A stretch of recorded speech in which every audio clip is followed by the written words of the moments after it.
Hello everyone, welcome and welcome back to the channel. कैसे हैं आप सभी? स्वागत है आप सभी का आपके अपने यूट्यूब चैनल द शिक्षा जोन में। आज के वीडियो में हम लोग डिस्कस करने वाले हैं बीपीएससी टीआरई 3.0 री एग्जामिनेशन, जिसकी कट ऑफ को लेकर सेफ स्कोर आप लोग इसको समझ सकते हैं। कट ऑफ का मतलब ये नहीं है कि आप लोगों के यही मार्क्स एग्जैक्ट रहने वाले हैं, लेकिन हाँ, हम कुछ जो है वो एक पर्टिकुलर एक डाटा मैं आप लोगों को बताऊंगी। अगर आप उस डाटा के जो है वो अंदर आते हैं तो आप लोग अपने डॉक्यूमेंट्स के लिए ऑलरेडी प्रिपेयर रह सकते हैं। क्योंकि देखिए, डॉक्यूमेंट वेरिफिकेशन जो है वो आप लोगों के रिजल्ट आते ही तुरंत हो भी सकता है। तो ऐसे में आप लोगों के डॉक्यूमेंट्स रेडी होना बहुत ज्यादा जरूरी है। तो डॉक्यूमेंट्स रेडी आप लोगों को पहले से ही करके रखना होगा। अगर आप लोग नहीं कर पाते तो शायद से आप लोग जो है वो इस भर्ती से वंचित रह जाएं। तो आप लोग अभी से प्रिपेयर रहिए और अपने एक्सपेक्टेड वैल्यू के अंदर अगर आप लोग आ रहे हैं तो आप लोग अपनी जो है वो पहले से तैयारी करके रखिए। ठीक है, हम लोग बात करेंगे पीआरटी की। सबसे पहले 1 to 5, जिसकी आंसर की काफी टाइम पहले आ चुकी है। 6 to 8, 9, 10, 11, 12 हालांकि सबके आ चुके हैं, लेकिन फिर भी पीआरटी के लिए हम जो है वो एक बार एक्सपेक्टेड कट ऑफ डिस्कस करने वाले हैं। क्योंकि देखिए, सबसे पहले तो इसके आंसर की आई है। आंसर की आने के बाद में हम लोगों ने इनके कुछ क्वेश्चंस पर आपत्ति लगाई है। बहुत सारे क्वेश्चंस ऐसे हैं जिन पर आपत्ति लगाई गई है, लेकिन जरूरी नहीं है कि जितने क्वेश्चंस पर आपत्ति लगाई हो वो सारे के सारे जो है वो आयोग द्वारा जो है वो उनके उत्तरों को बदला जाए। कुछ कुछ प्रश्नों के उत्तर बदल भी सकते हैं और बदलने के कारण आपके मार्क्स बढ़ भी सकते हैं। अब बहुत सारे कैंडिडेट ऐसे हैं कि हमारे ऑलरेडी बहुत सारे मार्क्स घट चुके हैं पहले, जबकि इसका जब आप लोगों ने जब एग्जाम देने के बाद में अपने आंसर्स को चेक किया और जब आप लोगों के ऑफिशियल आंसर की आई तब, क्योंकि जब एग्जाम होने के बाद में हम किसी अन्य स्रोत द्वारा जो है वो अपने उत्तरों को चेक करते हैं और जब ऑफिशियल आंसर की आती है तो उसमें हम लोगों को काफी सारे जो है वो डिफरेंसेस नजर आते हैं। तो ऐसे में आप लोगों के बहुत सारे मार्क्स कम हो गए होंगे, लेकिन जब रिवाइज्ड आंसर की आएगी तो उसमें आप लोगों को 1 या 2 मार्क्स, क्योंकि आपत्ति लगाई गई है तो श्योर है कि 1 से 2 मार्क्स बढ़ने के चांसेस रह सकते हैं। नॉर्मलाइजेशन जैसा कुछ भी नहीं होता है इस परीक्षा में, इस बात को आप लोग ध्यान रखें। तो मैं अगर बात करूं पीआरटी की, तो देखिए पीआरटी के लिए टोटल जो पोस्ट थी वो आप लोगों के 28,026 थी। इसके लिए फॉर्म जो है वो 1,60,644 पीआरटी पीआरटी यानी 1 to 5 के लिए फिल किए गए थे और इसके लिए अपीयर हुए थे 1,16,888। आप लोग ध्यान रखें, आपका जो कंपटीशन होगा वो इसके बीच में होगा, यानी इतने कैंडिडेट्स के बीच में होगा जितने कैंडिडेट ने एग्जाम दिया था, ना कि उतने कैंडिडेट जिनके फॉर्म फिल हुए थे। कट ऑफ है, फिर सेफ स्कोर की बात करेंगे। आंसर की आप लोगों की ऑलरेडी आ चुकी है और नंबर बढ़ेंगे, किस तरीके से बढ़ेंगे आपत्ति लगाने के बाद में वो मैं आप लोगों के साथ में पहले से ही डिस्कस कर चुकी हूँ। ठीक है, अब हम लोग बात करते हैं आप लोगों के कट ऑफ की कि कितनी एक एक्सपेक्टेड वैल्यू रह सकती है। मैं आप लोगों को जो है वो ये जो वैल्यू बताऊंगी, क्योंकि देखिए पीआरटी की वैसे भी कम रहती है। अब कुछ कैंडिडेट ऐसा बोलेंगे कि इतनी रहेगी इतनी रहेगी, सबका अपना अपना अनुमान होता है। ये भी सिर्फ अनुमान है। आप लोग सेफ स्कोर समझ कर अपने डीवी के लिए तैयारी आज से स्टार्ट कर सकते हैं। हम लोग बात करेंगे सबसे पहले मेल की, उसके बाद में फीमेल की। देखिए, जो भी मैं आप लोगों का भी वैल्यू बताऊंगी उस हर एक वैल्यू के अंदर आप लोग अपने 2 मार्क्स को बढ़ाकर या 2 मार्क्स घटाकर चलिए। अगर आप लोग इसमें 2 मार्क्स एग्जैक्ट जो है वो बढ़ाया घटाकर अगर चलते हैं तो आप लोग जो है वो उसके आगे पीछे ही खुद को पाएंगे जब आप लोग अपना रिजल्ट देखेंगे तब।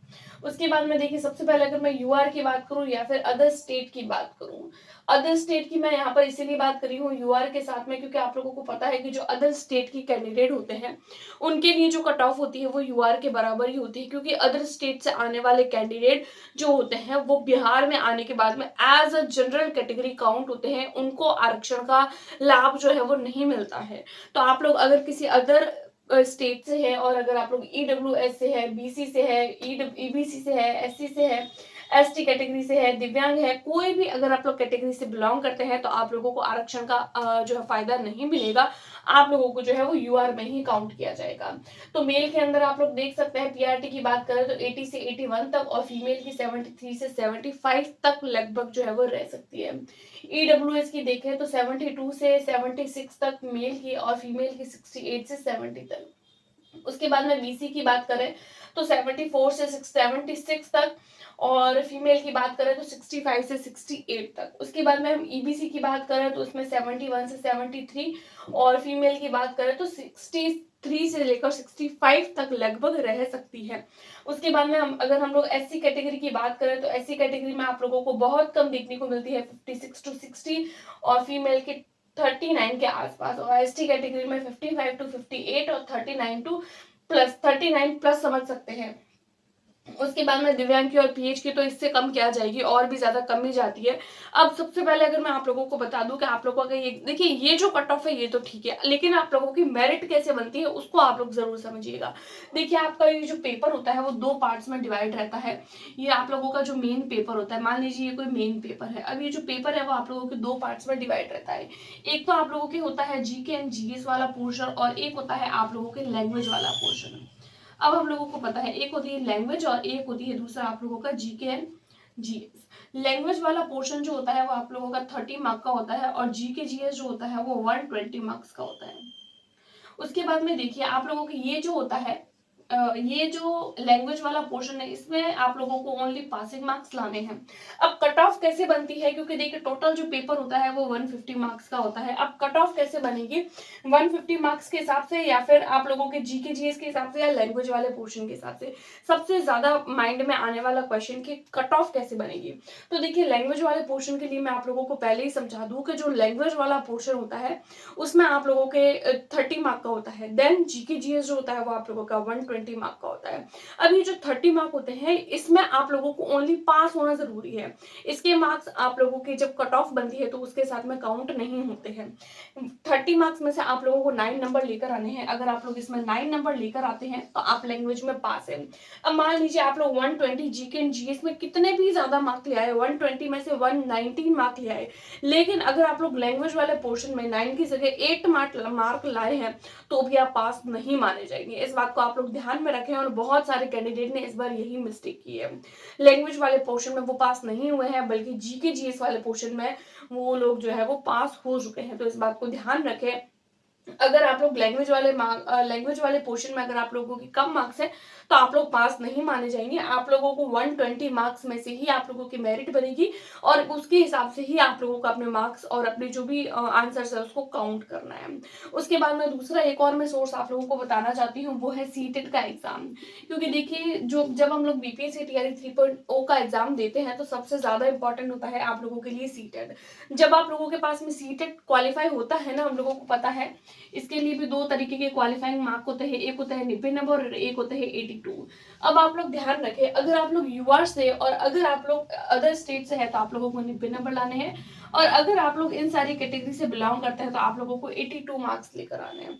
इस बात का ध्यान रखें। अब पिछली बार बहुत सारे कैंडिडेट के ऐसे ही हुआ था कि वो लोग जो है वो ईडब्ल्यूएस से थे लेकिन अदर स्टेट से थे, तो उनको लगा हमारे जो है वो 82 मार्क्स चल जाएंगे, लेकिन ऐसा नहीं था।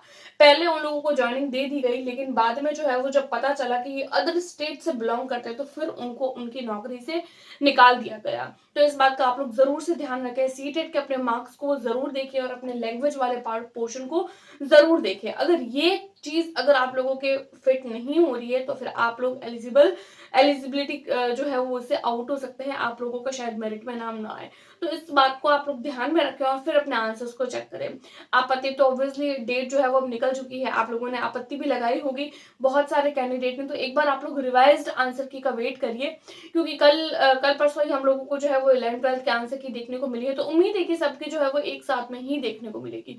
तो पहले 11th 12th का आप लोगों का जो है वो आपत्ति वगैरह लगाना वो सारा खत्म हो जाएगा। 9 से 14 तक है, उस पर भी आपत्ति लगाने के लिए 9 तारीख से लेकर 14 तारीख तक वो आप लोगों का कंप्लीट हो जाएगा। देन आप लोगों को मौका मिलेगा अगेन से जो है वो इसकी रिवाइज्ड आंसर की आएगी, देन आप लोगों का रिजल्ट आएगा। उसके बाद में आप लोगों के बीपीएससी टीआरई 4.0 होगा।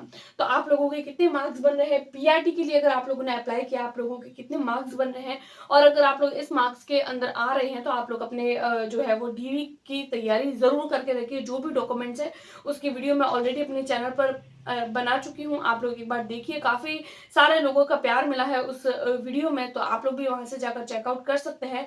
और आज की वीडियो में इतना ही, मिलता है नेक्स्ट वीडियो में, तब तक के लिए टेक केयर, गुड लक।